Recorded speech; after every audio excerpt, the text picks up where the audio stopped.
katakan tadi Bang Juma, jadi kehendak Bapa itu ada di dalam perjanjian lama, yaitu nubuatan tentang keselamatan. Lalu keselamatan itu digenapi di dalam perjanjian baru melalui Kristus Yesus Tuhan. Jadi menurut iman kami, karena sekali lagi katakan kita memiliki perspektif yang berbeda, iman yang berbeda, landasan iman kita berbeda. Jadi di sini kembali lagi kita tidak mencari mana yang menang, mana yang kalah. Kita hanya mau meluruskan kalau pemahaman Kristen seperti ini, pemahaman Muslim mungkin seperti itu. Karena saya tidak akan menyentuh iman saudara, saya tidak akan menyentuh kitab saudara, karena itu bukan hak prerogatif saya, karena itu bukan iman saya, dan itu bukan suatu hal yang perlu saya sentuh. Tapi karena di sini Bang Juma menyentuh Alkitab dan mengatakan bahwa orang Kristen itu sesat dengan memakai ayat Matius 7 ayat 21 dengan perkataan Yesus bahwa pada hari terakhir akan banyak orang yang berkata bahwa Tuhan, Tuhan, bukankah aku telah bernubuat? Lalu Yesus berkata, nyah engkau, aku tidak mengenal engkau. Lalu itu dipakai satu bahan untuk mendiskredit, bukan mendiskredit lah, tapi dipakai untuk menyatakan bahwa kami sesat gitu loh. Kalau bisa kita bedah ayat itu, yang perlu dipahami bahwa kami memahami Kristen, orang Kristen memahami Alkitab tidak seperti orang Muslim memahami Al-Quran. Karena kami tidak perlu tafsiran, karena kami memahami Alkitab konteks per konteks. Kami memahami Alkitab secara eksegese, ekspositori, dan secara tekstual, berbicara tentang latar belakang kemunculan ayat tersebut. Jadi sekali lagi perspektif kita berbeda, cara pandang kita, cara mempelajari Al-Quran dan Alkitab itu berbeda. Maka di situ akan terjadi benturan. Karena kalau kita mempelajari Alkitab itu secara komprehensif. Jadi karena di situ ada perikop. Jadi Alkitab itu dimudahkan dengan ada perikop-perikop. Jadi ketika kita tidak mempelajari perikop, maka kita akan tersesat. Kita akan keliru memahami Alkitab. Saudara boleh saya masuk? Ya, silakan Bang Juma. Di atas muka bumi ini kehendak Tuhan itu didatangkan melalui firman-Nya. Setuju enggak? Setuju. Nah, sekarang firman Tuhan itu di perjanjian lama atau di perjanjian baru? Kedua-duanya firman Tuhan. Di mana Tuhan berfirman kepada Paulus? Lah, kenapa jadi ke Paulus? Sekarang kita mau membahas tentang tema 7 ayat 21. Di mana firman ke Paulus, saudara, kan data ini kan yang kembali lagi saya kembali ke konteks. Kami mempelajari Alkitab itu sesuai konteks, Bang Juma. Jadi kami tidak mempelajari Alkitab itu comot ayat 1, comot ayat 1. Justru karena itu saya bertanya, firman Tuhan itu di perjanjian lama atau di perjanjian baru? Sudah saya katakan tadi, Bang Juma, kami orang Kristen mengimani bahwa saya tidak tanya mengenai kekristenan saudara. Kita berbicara, katanya tadi tidak menang kalah. Kalau tidak menang kalah berarti koridor. Kita harus berada pada pondasi koridor. Koridor itu apa? Ketetapan yang sesungguhnya. Betul, saya setuju. Artinya begini Bang Juma. Bang Juma tadi menarasikan atau berkata bahwa di mana firman Tuhan itu di perjanjian lama apa perjanjian baru. Dan saya berkata bahwa Alkitab itu, firman Tuhan itu bukan hanya ada di perjanjian lama, tapi mengatakan di perjanjian lama, berarti itu betul. Karena Tuhan berfirman kepada nabi-nabi yang ada, kemudian menorehkan tulisannya di kitabnya orang Yahudi. Kalau Anda mengatakan perjanjian baru juga adalah kehendak Bapak, di mana Bapak pernah berfirman kepada pengarang-pengarang perjanjian baru? Itu loh pertanyaan saya. Jelas kok itu. Kembali lagi saya katakan tadi, penggenapan. Perjanjian baru itu berbicara tentang penggenapan. Itu kan menurut saudara. Karena Anda Kristen. Perspektif Bang Zuma, karena Bang Zuma sendiri sering membacakan ayat-ayat tersebut. Saya tidak sedang ada pada ranah itu. Yang kita bahas sekarang kehendak Bapak, bukan kehendak gereja. Kehendak Bapak. Kehendak Bapak di dalam Matius 7 ayat 21 ini. Kehendak Bapak itu tertuang di perjanjian dulu. Jadi melebar dulu. Anda yang melebar kemana-mana. Saudara, dengar. Sesuai koridor kan, kata Bang Juma. Koridor kita sekarang ini kita sedang berbicara di Matius 7 ayat 21. Iya, kehendak Bapak bukan saudara. Kehendak Bapak atau kehendak gereja nih? Kehendak Bapak. Oke. Kehendak Bapak itu perjanjian lama atau perjanjian baru? Kehendak Bapak itu seluruh Alkitab itu Bang Juma. Mana dalilnya? Mana dalilnya Bapak berfirman? Mana dalilnya Bapak berfirman di perjanjian baru? Tunjukkan. Artinya begini, Bang Juma berkata, Kok artinya? apa? Enggak. jangan lucu-lucu lah, kita berdiskusi. Jangan lucu. Saya justru menyadarkan saudara, di situ Yesus berkata apa? Tidak setiap orang yang berseru kepadaku Tuhan, Tuhan akan masuk ke dalam kerajaan langit, melainkan dia yang melakukan kehendak Bapa. Kehendak Bapa itu perjanjian lama atau perjanjian baru? Oke, mari kita bedah ya. Kembali lagi saya katakan, ini koridor kita seperti Bang Juma bilang, kita jangan melebar ke yang lain, ke perjanjian baru. Masih kehendak Bapa lu. Kehendak Bapa lu. Iya, kehendak Bapa yang ada di dalam Matius 7 ayat 21 setuju. Astagfirullahaladzim, ya Allah ya Karim. Sekarang yang menjadi ayat rujukan kita apa? Bang Juma kan tadi membawa kehendak Bapa. Astagfirullahaladzim. Sekarang kehendak Bapa yang kita mau bahas di dalam Matius 7 ayat 21, betul? Katanya kita sesuai koridor. Iya, betul. Itu ucapan Yesus. Tidak semua orang yang memanggil aku Tuhan atau Tuhan akan masuk ke dalam kerajaan langit, melainkan mereka saja yang melakukan kehendak Bapa. Pertanyaan saya, kehendak Bapa itu tertuang di perjanjian lama atau tertuang di perjanjian baru? Gini loh Bang Juma, ketika Bang Juma merujuk, mengangkat satu tema dan membahas, memberi tema itu orang Kristen sesat, kita lihat ayat mana yang Bang Juma bahas. Nah itu yang kita bedah. Jadi kita ini Matius 7 nomor 21, melainkan melakukan kehendak Bapakku. Pertanyaan saya, sesuai koridor Bang Juma bilang tadi, kita jangan melebar. Tetapi tidak melebar sesuai ayat yang kalian angkat. Ini tidak melebar. Ini tidak melebar. Kita mau bahas yang mana? Kita mau bahas secara universal apa kita mau bahas Matius 7 ayat 21? Orang syarat dengar. Maaf bos. Saudara Arya. Ya, silakan. Izin guru, sebentar. Yang disampaikan Bang Zuma itu kan yang diambil itu kan menerangkan kehendak Bapak itu kan mengambil dari benar, saya paham. Kehendak Bapak yang ada. Kehendak Bapak itu tertuang di perjanjian lama atau di perjanjian baru? Bang Juma, kalau Bang Juma nggak percaya itu terserah, itu kan iman Bang Juma. Astagfirullahaladzim, ya Allah ya Karim. Kok jadi percaya tidak percaya ini? Kehendak Bapak di dalam perjanjian. Kehendak Bapak itu di mana? Tertuang di mana? Kalau Anda mengatakan kehendak Bapak itu ada di perjanjian baru, berarti Bapak berfirman ke Lukas, Bapak berfirman ke Markus, Bapak berfirman ke Paulus. Apakah ada datanya? Bapak berfirman ke Markus, ke Lukas, ke Paulus, ke Yohanes, ke Matius, ada nggak? Jangan, artinya begini, kita jangan berbicara sesuai konteks, jangan melebar dan jangan menggunakan kecepatan berbicara. Tidak ada yang keluar dari konteks. Kau pintar kau berdiskusi. Gimana nih? Tolong dong host kalau berdiskusi jangan kayak lawak-lawak. Kita diskusi santai, kita kembali lagi, kita tidak mencari Arya. Maksudnya gini Arya. Astagfirullahaladzim. Yang kita kaji ini kalian membawa ayat dan ketika kita mau membedah ayat itu kalian clear, kalian melenceng. Ada cukup melenceng. Kehendak Bapak. Kehendak Bapak loh yang jadi dasar. Iya, makanya muncul pertanyaan. Kehendak Bapa yang ada di dalam Matius 7 ayat 21, setuju? Betul? Iya, itu pernyataan Yesus. Dengarkan pelan-pelan, dengarkan. Oke, kalau dengarkan begitu mari kita bedah ayat tersebut. Bukan setiap orang yang berseru kepadaku Tuhan akan masuk ke dalam kerajaan langit, melainkan dia yang melakukan kehendak Bapakku yang ada di surga. Nah, sekarang pertanyaan muncul.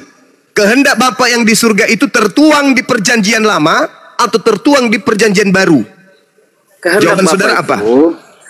Kalau mungkin definisi dari Bang Juma tentang kehendak Bapak itu adalah perintah, mungkin seperti perintah 10 hukum Taurat. Mungkin itu kali yang Bang Juma mau. Kehendak Bapak itu tertuang di perjanjian lama atau di perjanjian baru? Sudah kalau Anda mengatakan tertuang, kami mengimani saya tidak tanya Anda, saudara.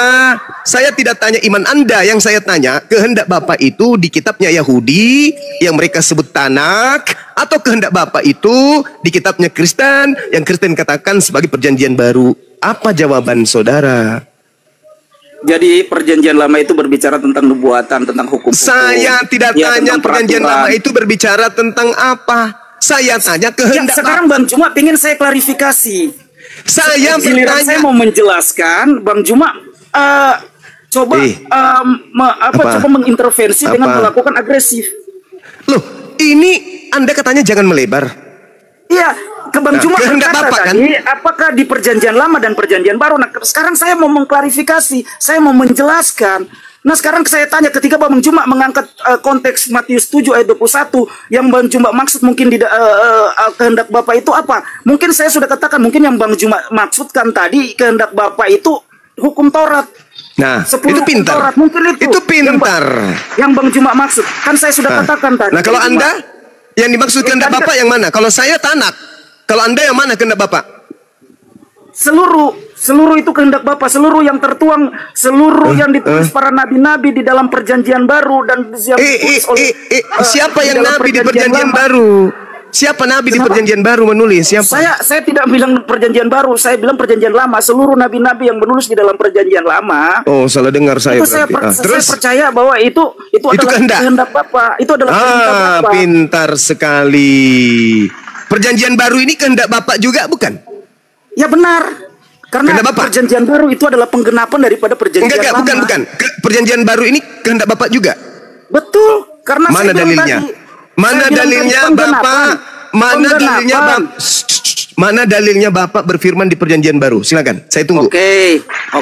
Jadi gini, silakan. Kalau kita orang Kristen mempercaya ada 3 zaman. Zaman Bapa, zaman Anak, dan zaman Roh Kudus. Yang saya tanya bukan itu yang saya tanya. Nah, di mana Bapak berkehendak? Kami harus menerangkan supaya Bang Juma paham. Aduh, kamu itu bukan sedang ingin memahamkan saya. Kamu sedang ingin menipu. Kamu sedang ingin menipu. Harus dipahami, kalau saya bilang Bang Juma nggak tahu menghitung, baru saya bilang saya menipu. Sekarang begini, Saudara Arya, saya hargai pendapat Anda poin dan yang saya Bang Juma hargai mau itu. sampaikan, dan saya Tolong tunjukkan kehendak Bapak di perjanjian baru selayaknya Nabi Musa, Yesaya, Yeremia, Daniel, Samuel, Abraham, Ishak, Yakub menerima firman dari Tuhan. Tolong tunjukkan di mana Bapak Tuhannya Yahudi pernah datang kepada penulis-penulis perjanjian baru. Silakan. Ya udah, kalau memang Abang Juma meminta ayat, sudah ayat yang tidak lazim lagi. Ini perkataannya, karena begitu besar kasih Allah akan dunia ini, sehingga ia telah mengaruniakan anaknya yang tunggal. Bang Juma tahu ayatnya.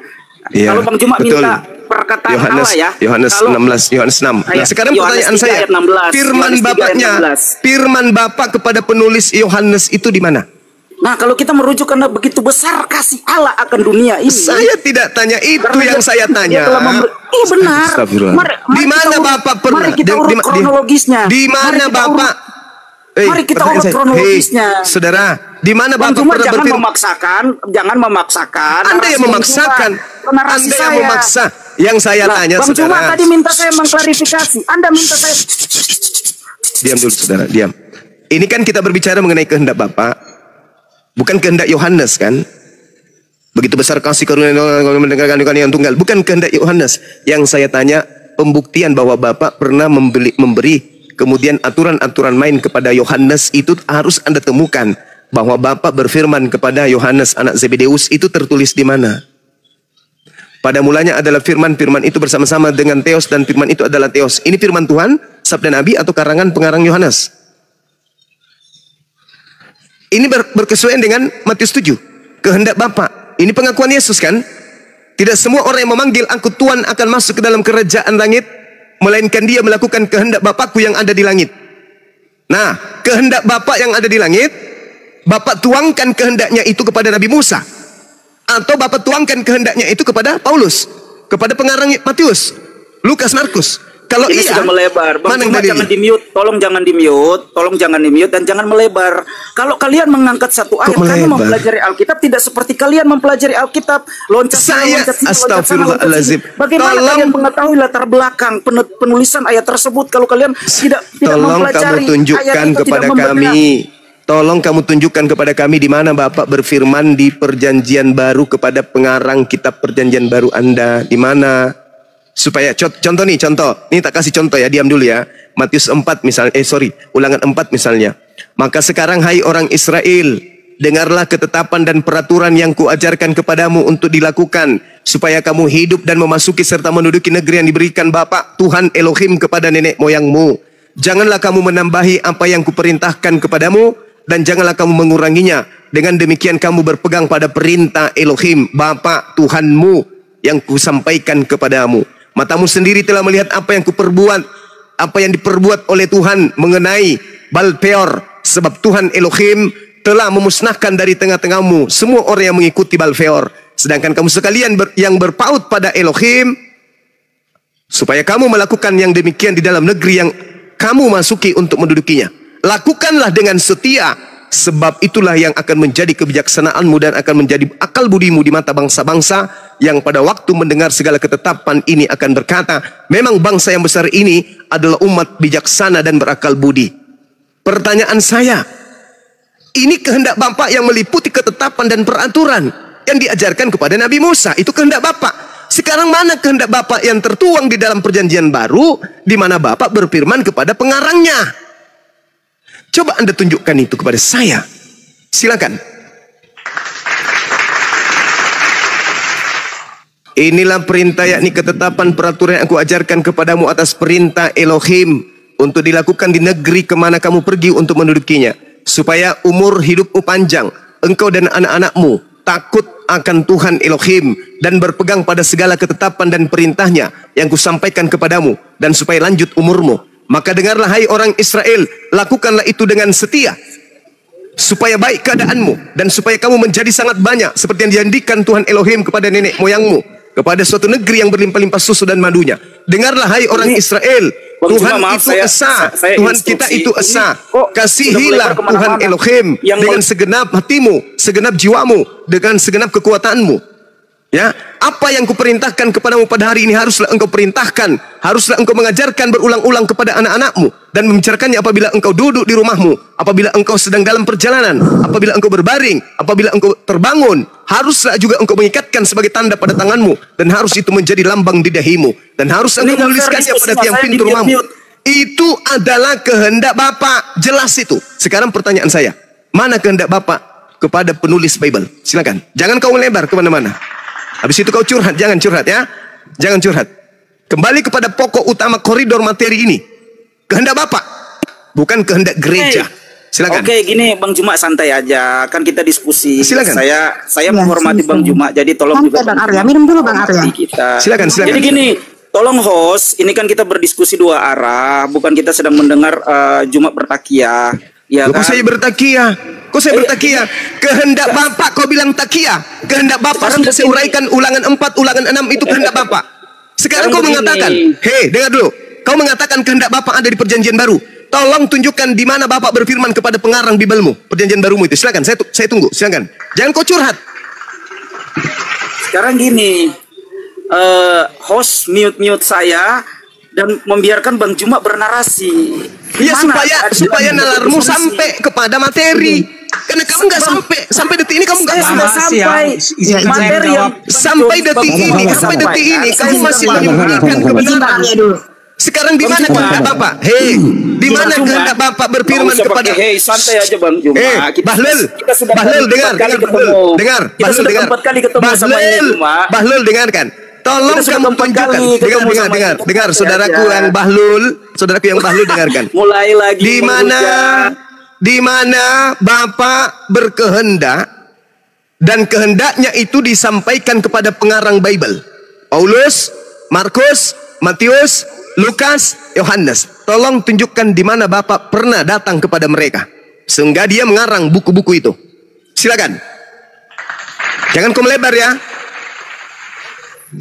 Oke, host, tolong jangan di-mute. Tidak di-mute. Begini Arya. Maksudnya enggak di-mute, tapi saya mau tapi di-mute terus. Jawab aja. Dengarkan dulu saya. Arya, dengarkan dulu saya, Arya. Maksud kami diskusi di sini, di mana entry point pertanyaannya, tolong dijawab. Jangan kita menjelaskan lagi panjang lebar, sementara Bible Anda itu kita sudah tahu. Jadi tidak perlu di sini penjelasan, sisa tinggal di mana entry point pertanyaannya Bang Zuma. Apa yang Anda tahu tentang Bible saya? Astaga, sekarang kan begini, ini kan tadi di apa yang Anda tahu tentang Bible saya?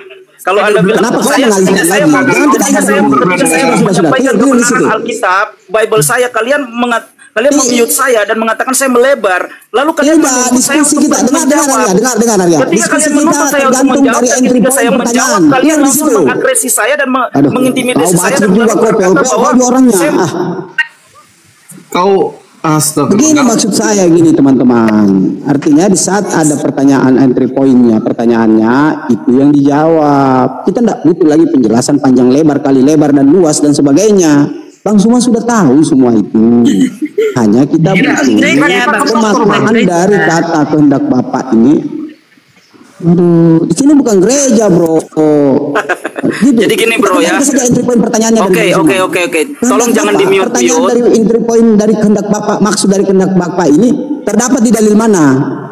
Terdapat di dalil mana? Ataukah asumsi pemikiran kalian sendiri atau memang ada di dalam dalil Bible? Itu aja. Oke, tadi saya sudah kasih. Saya sudah kasih. Oke, saya sudah kasih tadi Yohanes 3 ayat 16. Ya kan? Ketika saya mau menyampaikan tentang kebenaran yang ada di dalam perjanjian lama dan perjanjian baru, Juma bilang nggak bisa melebar, tapi Juma melebar kemana-mana. Dia membahas perjanjian lama, dia membahas perjanjian baru. Kalian nggak mengkomplain itu. Tapi ketika saya mau mengklarifikasi, mau menerangkan, saya langsung dibilang melebar kemana-mana. Oke, nggak apa-apa. Kalau Juma menuntut kembali lagi ke Bible, oke, di dalam Bible jelas. Di dalam Matius, dulu ya. Belum dapat. Tolong bukain pintunya. Oke, Matius 3 ayat 17. Ya kan, di situ dikatakan dengan jelas, lalu terdengarlah suara dari surga yang mengatakan, inilah anak yang kukasihi, kepadanya lah aku berkenan. Jadi di sini ada perkataan Bapa, Juma. Ada perkataan Bapa. Iya, yang saya tanya kehendak Bapa itu tertuang di mana? Dia berkenan kepada Yesus. Kehendak Bapa inilah anak berkenan kepada Yesus. Kepadanya aku berkenan. Berkenan kepada Yesus. Oke, saya masuk pada intinya. Tunjukkan kehendak Bapa agar manusia menyembah anaknya. Silakan. Ini dulu. Jadi kita harus cebok. Kita harus gila dulu. Oh, jangan begitu dong. Nanti kalau sudah begini sekarang diskusi sudah tunjukkan kehendak Bapa. Tunjukkan kehendak Bapak agar manusia diam dulu, diam. Keroyokan terus main kick. Tunjukkan kehendak teman-teman dengar. 2000 lebih dengar. Saya bertanya kepada manusia ini. Tolong tunjukkan kehendak Bapak agar manusia menyembah anak Maria, mengibadahi, mempertuhankan anak Maria. Silakan. Oke. Jangan di-mute dong, host. Kita kan diskusi, bukan mencari siapa yang menang, siapa yang kalah. Tidak di-mute, masalahnya kau jawab. Kalau nggak di-mute, kenapa saya nggak mau mute sendiri? Makanya yang tertib diskusinya, jangan motong-motong. Sekarang kalian narasi Zuma mengatakan maksudku saya. Artinya kalau Bang Zuma, kalian bilang nggak, saya yang nggak tertib. Juma bernarasi liar, kalian bilang Bang tidak. Zuma sudah membuat kerangka makan nasi sampai awal dan akhir. Kau inilah kalian perlu berdiskusi selalu seperti ini. Udah selesai, udah. Oke, sahabat-sahabat semua diam. Kita tunggu beliau. Di mana kehendak Bapa agar manusia menyembah anak Maria, mengibadahi anak Maria? Silakan. Oke, Juma gini, itu kan Anda yang minta. Di mana Bapak menyuruh menyembah Yesus kan? Kan kehendak Bapak. Kehendak kan harus berdasarkan kehendak Bapak. Oh, jadi kehendak Bapak itu yang Anda maksudkan ini dari tadi. Bahwa supaya makanya saya minta Anda itu supaya waras. Kan harus berlandas kepada kehendak Bapak. Mana kehendak Bapak? Sedangkan di dalam ayat 21 bukan berbicara tentang hal ini. Diam dulu. Sedangkan ayat Matius ayat 7 ayat 21 itu bukan berbicara tentang ini, Juma. Itulah kalian mempelajari Alkitab itu, mana kehendak Bapak yang kalian mau, agar manusia yang kalian ambil untuk memakai menyerang orang Kristen. Harus berlandaskan kehendak Bapak atau bukan? Ya benar, tapi di situ konteksnya bukan berbicara tentang kehendak Bapa Bapa menyuruh menyembah Yesus. Lalu atas kehendak siapa? Lalu atas kehendak siapa kalian menyembah Yesus? Mari kita bedah ayat itu. Mari kita bedah ayat itu. Kalau kita atas kehendak siapa Anda menyembah Yesus? Atas kehendak siapa Anda menyembah Yesus? Kita bedah ayat itu. Atas kehendak siapa Anda menyembah Yesus? Oke. Matius kalau kita mau bahas itu. Apa namanya? Memang itu kan poinnya, harus berlandaskan kehendak Bapak, bukan? Mana Bukan kehendak itu. Bapa? Di dalam Matius 7 ayat 21 banyak orang yang akan bernubuat, mengusir setan, memakai nama Yesus. Tetapi Tidak akan Yesus diselamatkan. mengenal mereka. Itu bukan berbicara tentang Bapa, kehendak Bapa untuk menyembah Yesus. Bukan itu poinnya. Tetapi di situ ada pengajaran dan nabi-nabi palsu. Cuma itu berbicara di dalam Matius 7 ayat 21 itu berbicara tentang pengajaran palsu. Bukan Ada kehendak orang Bapa. dengar. Bukan Ada kehendak Bapa untuk menyembah Yesus. Saudara dengar. Kalau kita mau jujur, ayo kita bedah ayat itu, jangan melebar ke sana sini.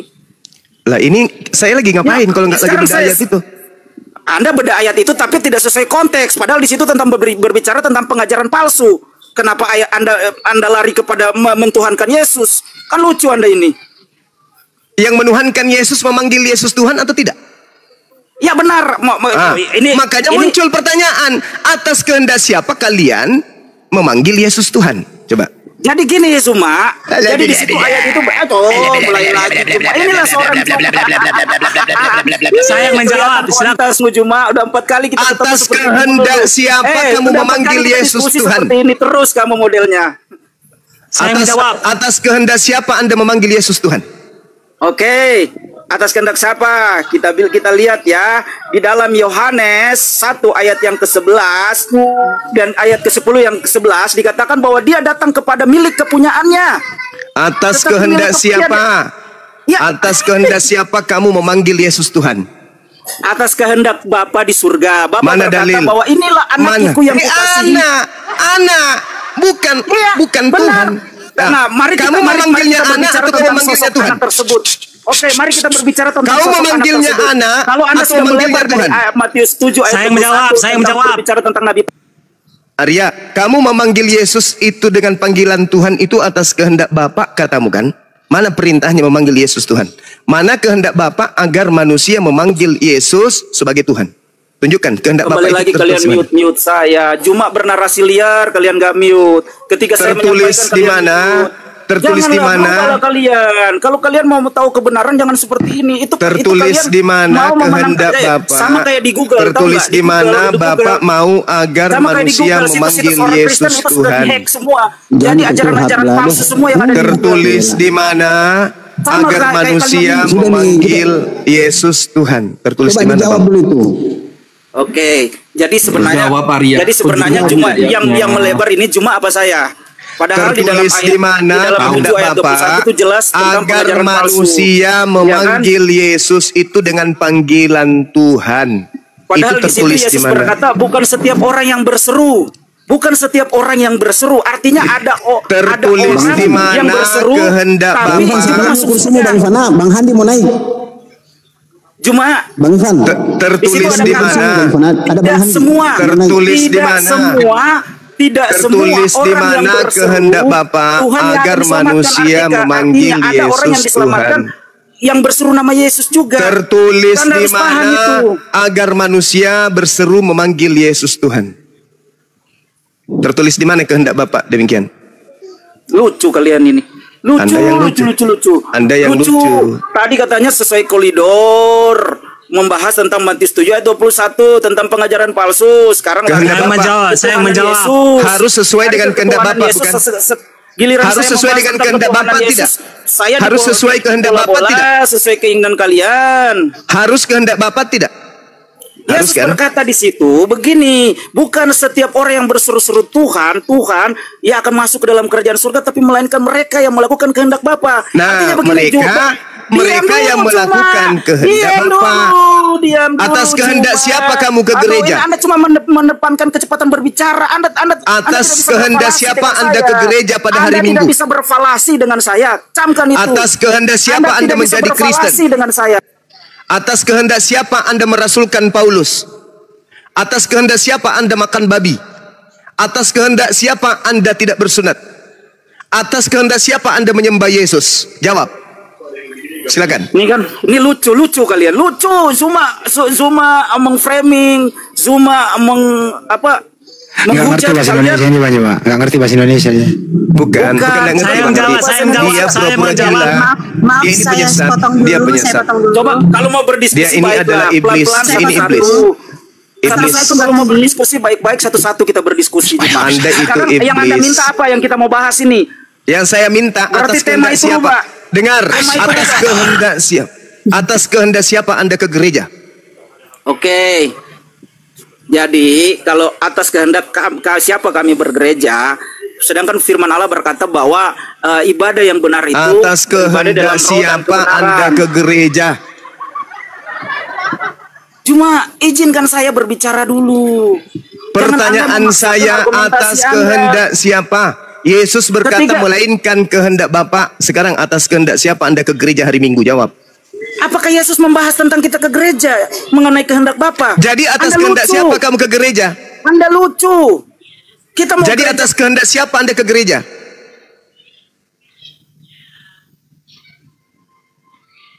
Kan harus berlandaskan kepada kehendak Bapa, bukan? Saya sudah sabar loh hadapi Anda. Sabar kalipun. Sabar saya. Nggak ada yang mute. Anda itu Buka mic-nya. Anda sudah membaca dalilnya. Bukan setiap orang yang memanggil aku Tuhan, Tuhan akan masuk ke dalam kerajaan surga. Melainkan dia yang melakukan. Dia yang melakukan kehendak Bapakku yang ada di surga. Nah sekarang apakah Kristen melakukan kehendak Bapa? Mari kita uji. Atas kehendak siapa Kristen menyembah Yesus? Atas kehendak siapa Kristen pergi ke gereja hari Minggu? Atas kehendak siapa Kristen merasulkan Paulus? Atas kehendak siapa Kristen makan babi, tidak bersunat? Atas kehendak siapa? Kalau atas kehendak Bapa, Yesus lolos, Kristen lolos masuk surga. Tapi kalau ternyata bukan atas kehendak Bapa, Kristen masuk neraka. Silakan Anda jawab. Atas kehendak siapa kalian beribadah di gereja hari Minggu? Jawab, sertakan dalil, silakan. Iblis dan umat iblis pasti tidak bermajikan kepada Tuhan Yesus. Ya, gue masak, silakan gue masak. Mungkin bisa dibantu Bang Aryanya, silakan. Atas Oke. kehendak siapa? Silakan.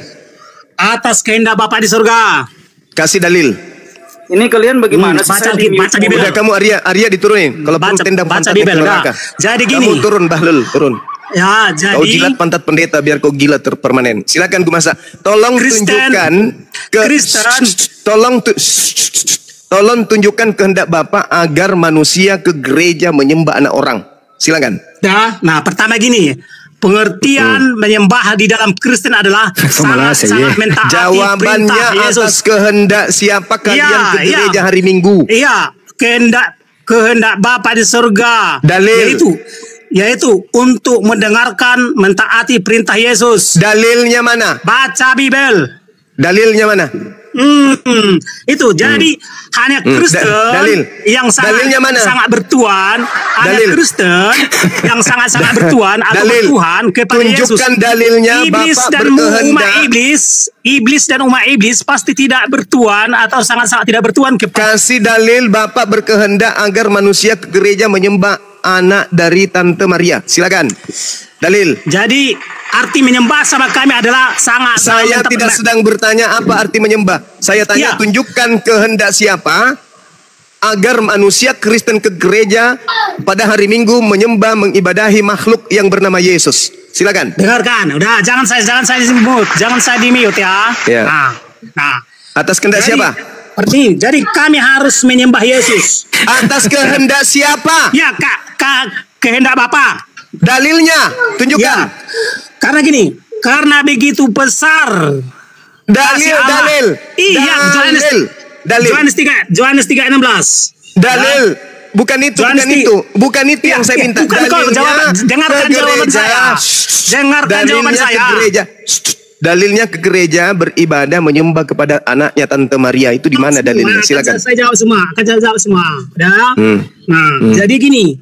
Karena begitu besar kasih Allah di dunia ini, maka agar dia mengutus anaknya yang tunggal, sehingga yang percaya diselamatkan. Hancur. Nah, jadi gini. Yang harus saya tanya kehendak Bapak agar ke rumah ibadah kalian gereja menyembah anaknya Tante Maria, dalilnya mana? Begitu besar kasih karunia Tuhan akan dunia ini, sehingga ia menganugerahkan kemudian Tuhan junior. Barang siapa ke gereja pada hari Minggu menyembahnya, maka dia akan selamat. Mana dalilnya kayak begitu? Mana? Bisakah saya ngomong? Kalau apa yang mau Anda ngomongin? Bisakah saya ngomong? Ya pertanyaannya apa? Coba Anda ulang, baru Anda ngomong.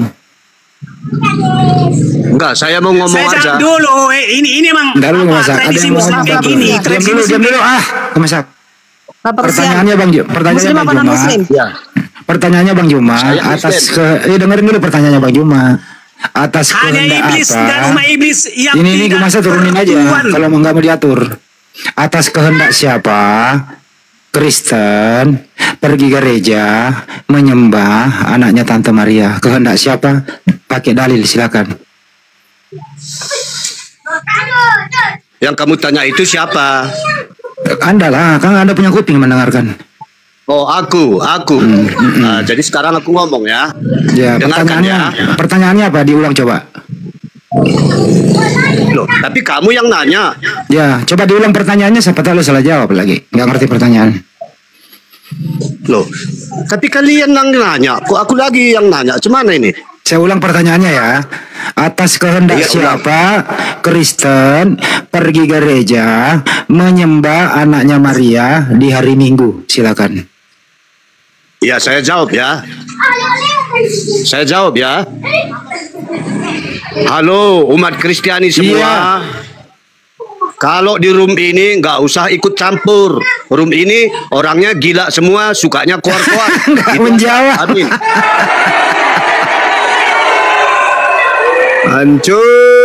Hancur. Kenapa hal yang sangat sepele ini Kristen tak mampu kemudian membebaskan diri dari pertanyaan ini yang begitu sepele? Kalau umat Islam ditanya, siapa yang mengajarkan kalian ke masjid menyembah Allah? Allah sendiri dalam Al-Quran, ya ayyuhalladzina amanu idza nudiya lis-salati bil jum'ah fas'au ila zikrillah wa zarul bai'. Jelas dalilnya. Siapa yang memerintahkan kalian ke gereja menyembah anak orang bernama Yesus? Bingung. Nah ini, kenapa kalian itu susah untuk menerima pencerahan dari Bible itu sendiri? Bukan setiap orang yang memanggil aku Tuhan akan masuk ke dalam kerajaan langit, melainkan dia melakukan kehendak Bapakku yang ada di langit. Apa kehendak Bapakku? Bang Handi, bagaimana ini Bang Handi kalau begini Bang Handi? Sabar aja, aman itu, sabar aja. Jadi itu saya biarkan aja nih. Itu makanan saya tiap hari itu Bang. Barusan biasa aja. Beberapa detik yang lalu. Oh, jadi kalau kita pergi sholat Jumat, Bang Juma, ada perintah ya Bang Juma? Ada. Keluaran 31 nomor 10, 11, 12, 13. Ada perintahnya ke sinagoge, ibadah. Iya, Muslim tidak mengerjakan kehendak Bapa. Ada. Perintah Sabat ada. Muslim tidak perintah Jumat ada. Perintah Minggunya mana? Perintah Minggu mana? Perintah Minggu. Mana? Perintah Minggu Jadi, mana? Kristen beribadah bukan hanya hari Minggu, setiap saat. Perintah Minggu. Saya tanya perintah Minggu. Setiap saat, bukan perintah hanya Minggu. Perintah Minggu yang saya tanya. Kenapa kok main mute? Yang kita minta kehendak Bapa agar kalian datang ke gedung bernama gereja menyembah anaknya Tante Maria, itu tertulis di mana? Ke gereja kawan. Saya tidak tanya hari lain, saya tanya hari Minggu. Setiap hari kami. Saya tanya hari Minggu.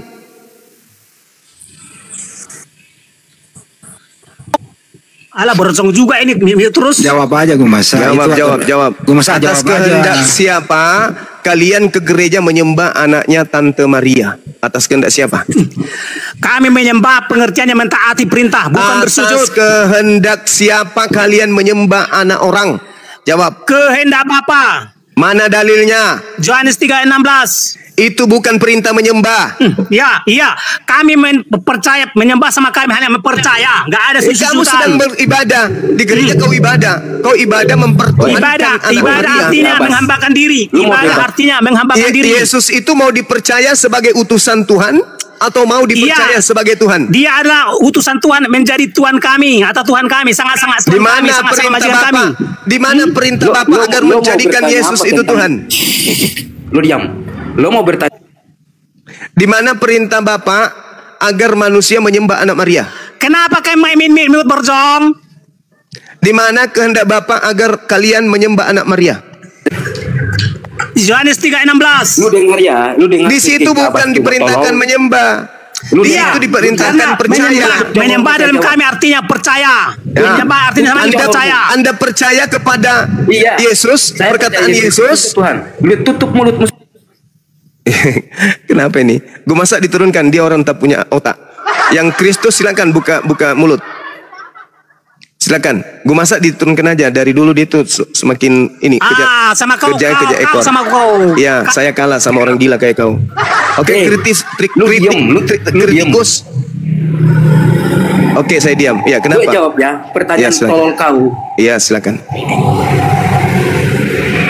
Bagaimana silakan, bisa Sang Bapa sumber dari segala sesuatu itu mengatakan harus menyembah Yesus Kristus?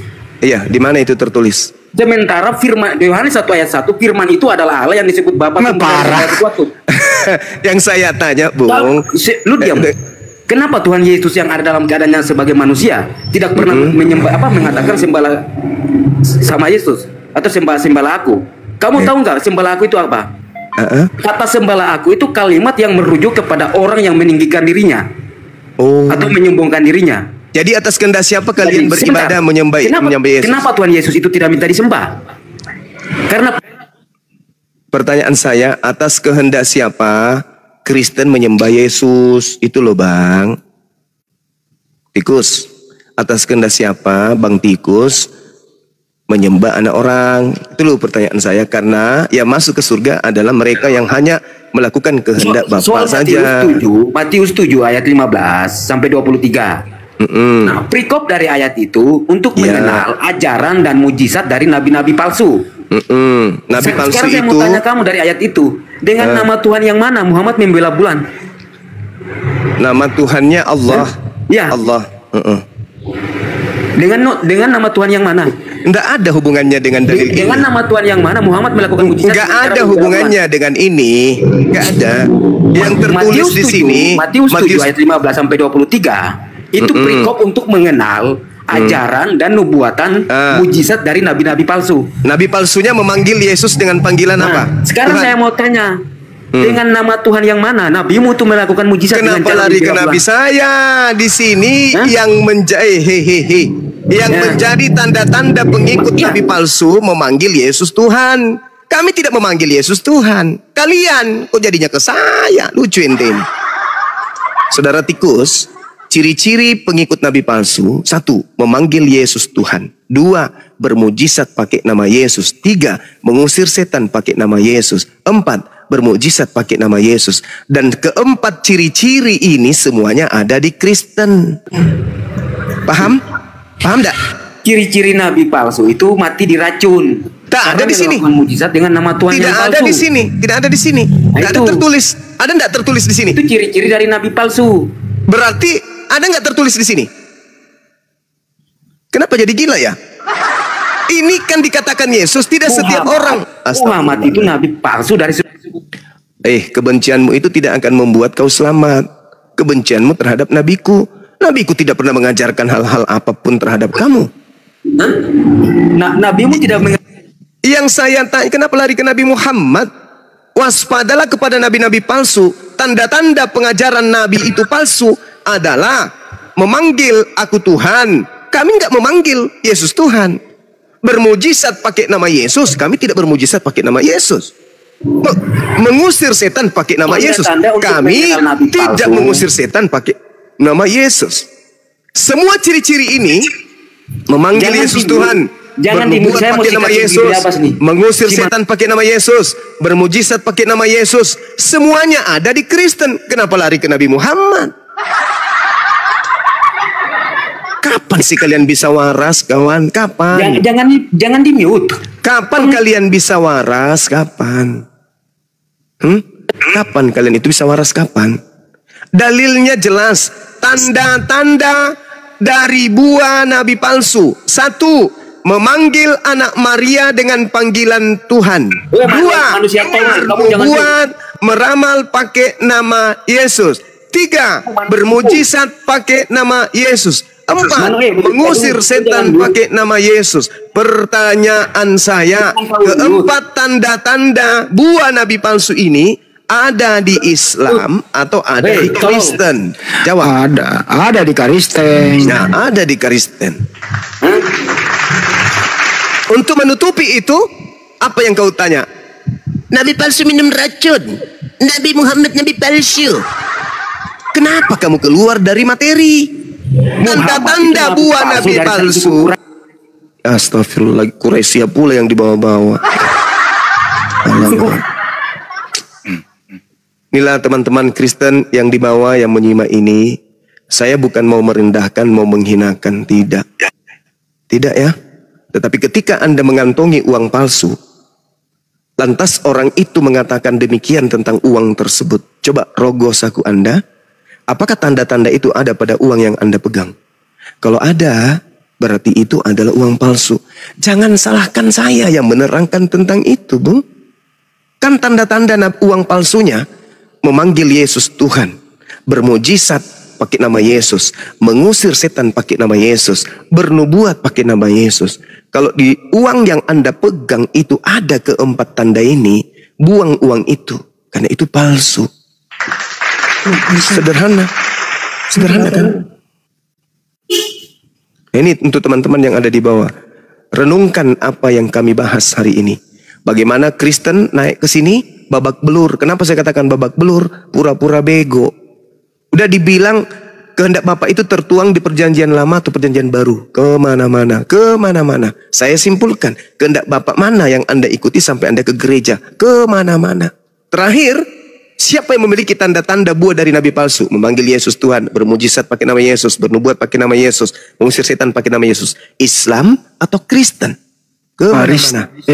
Malah dikatakan kita tolol. Jadi silakan Anda menilai apakah yang saya sampaikan ini salah atau yang saya sampaikan itu adalah benar. Ingat, kedatangan Islam adalah menghantarkan manusia menuju kepada rahmatan lil alamin. Islam mengajarkan keselamatan. Al-Quran surah Al-Ma'idah jelas sekali diterangkan. Kemudian dengan Al-Quran Allah mengantarkan manusia kepada jalan keselamatan. Silakan. Ya, izin saya sapa dulu. Albian, selamat siang. Albian, selamat siang. Albian. Ya, Ibu Mauli, siapa nih? Mauli Pak Pahan ya. Selamat siang, Bu. Ya, selamat siang semuanya ya. Ya, Ibu dari mana, Ibu? Ini apa namanya, Kristen pembuat kejahatan. Ya, Ibu Kristen Ibu ya. Maaf, Bu. Kristen ya, udah jangan Kristen ya. Iya. Buat kejahatan di Indonesia. Tunjukkan dulu daerah mana yang pernah Kristen membuat kejahatan. Penjajahan sebelum Indonesia merdeka? Ah, di mana menjajah Kristen? Itu Belanda. Daerah mana? Belanda itu. Provinsi mana? Belanda Provinsi itu mana apa? yang menjajah Kristen? Belanda itu apa? Belanda itu agamanya apa, Bu? Belanda agamanya apa? Tunjukkan dulu. Belanda agamanya apa, Bu? Belanda rupanya orang apa? Orang Indonesia.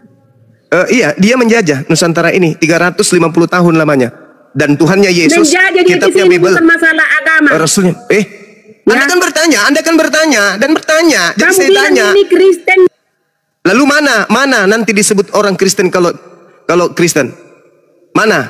Apa yang dilakukan oleh oknum Kristen baru bisa dikatakan Kristen? Bagi-bagi Indomie. Oh, orang Kristen bagi Indomie. Itu baru disebut Kristen. Padahal yang membagi Indomie itu adalah oknumnya, bukan agamanya. Sama, yang menjajah oknumnya, tapi agamanya Kristen. Otak licik seperti ular. Kristen tidak pernah menjajah. Sama, Kristen juga tidak pernah bagi Indomie. Kristen juga tidak pernah memperbaiki jalan. Kristen juga tidak memberikan sumbangan. Yang memberikan sumbangan adalah oknumnya. Berbeda dengan Islam. Islam itu dengan talangan haji, oke? Dengan uang zakatnya, itu semuanya diberikan untuk negara ini. Itu baru Islam dan itu umat Islam. Kalau Kristen kapan bisa disebut Kristen orang-orang itu? Kapan? Pada saat bagi Indomie, itu baru disebut Kristen. Bin muntah. Itu oknum, Sama ketika menjajah itu juga oknum. Tuhannya namanya Yesus, agamanya namanya Kristen, kitabnya namanya Bible, ibadahnya di gereja namanya. Nah, siapa mereka ini? Kristen. Kalau jahat, menyembunyikan identitas. Kalau baik-baik, bagi-bagi Indomie, ngumpulin orang gila lalu dibaptis, itu baru dibilang Kristen. Licik, dasar setan. Anda nggak mengaku rupanya kalau Belanda itu adalah Kristen. Anda nggak ngaku. Itu kan apa? Itu kan apa? Hah? Itu apa? Itu kan oknum. Itu kan bangsa. Lalu agamanya apa? Itu kan agamanya aja yang Kristen. Hei, Ulangan 20 nomor 10. Apabila engkau mendatangi sebuah kota dan mengepungnya, ajaklah mereka berdamai. Kalau mereka berdamai, maka selanjutnya jadikanlah mereka budak.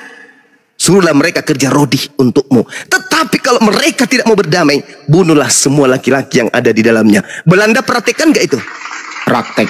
Praktekkan. Jangan pula kau mengatakan mana Kristen, mana Kristen. Lalu mereka bukan Kristen? Hah? Mereka bukan Kristen, mereka Islam. Belanda itu Islam. Dasar emak-emak tukang cari kutu, naik komal gak ada ilmu. Kamu mau menyembunyikan identitas Belanda? Hah? Nggak bisa. Identitas Belanda itu adalah pemeluk yang beragama Kristen. Coba, berani nggak orang Kristen pada saat penjajahan Belanda keluar-keluar kemana-mana? Kami anak-anak Tuhan, penganut kasih, mengasihi musuh sepanjang hari. Berani? Kalian berani nyanyi-nyanyi kayak gitu? Hah? Kalian berani ke lorong-lorong mengajarkan Kristen agama kasih pada saat orang Kristen sendiri yang melakukan pembunuhan?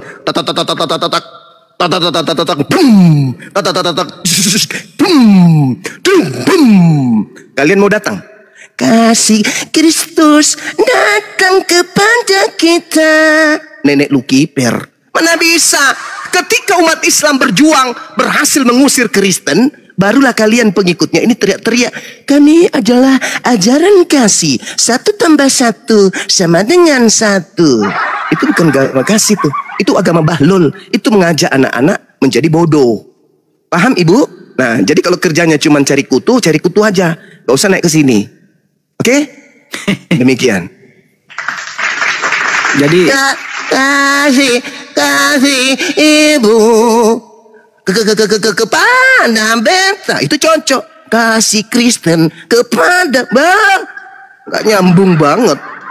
Udah bu, turun aja cari kutu di bawah. Cari kutu. Jangan malu-malukan agama Kristen. Jangan pernah kau katakan agamamu itu agama kasih. Jangan. Mual aku mendengarnya. Mual aku dengar kalau itu dibilang.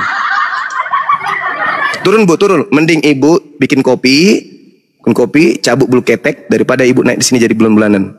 Panggil pendetamu ke sini biar kita berikan edukasi 2 arah gitu. Pendeta, jangan kau umpetin pendetamu itu. Ya bu ya, turun, ibu cari kutu di ketek. Mudah-mudahan ibu bisa sehat. Silakan.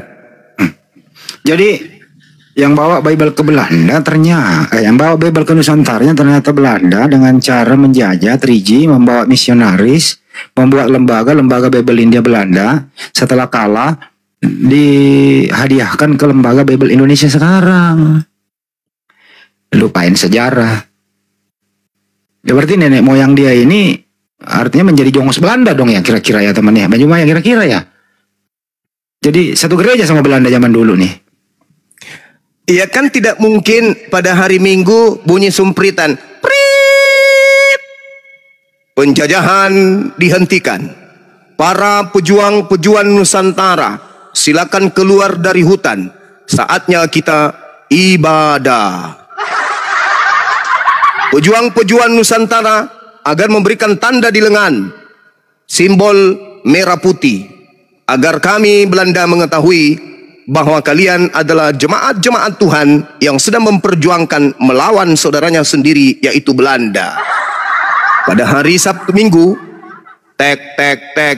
satu persatu pejuang keluar dari hutan dengan lambang salib di dada, simbol merah putih di lengan, masuk ke rumah ibadah bersama dengan Belanda yang juga beragama yang sama. Apa mungkin itu? Begitu kemudian sudah detik-detik selesai, demikianlah khutbah saya pada hari ini. Mudah-mudahan Bapa yang ada di langit, yang ada di surga, memberkati kita semua. Haleluya. Keluarlah semua yang dari Indonesia dan yang dari Belanda. Berapa langkah dari gereja?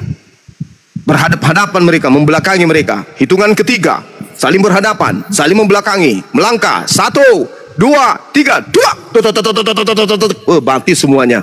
Jemaat dari Belanda, jemaat dari Indonesia mati semuanya. Apa itu mungkin terjadi? Enggak mungkin. Enggak mungkin.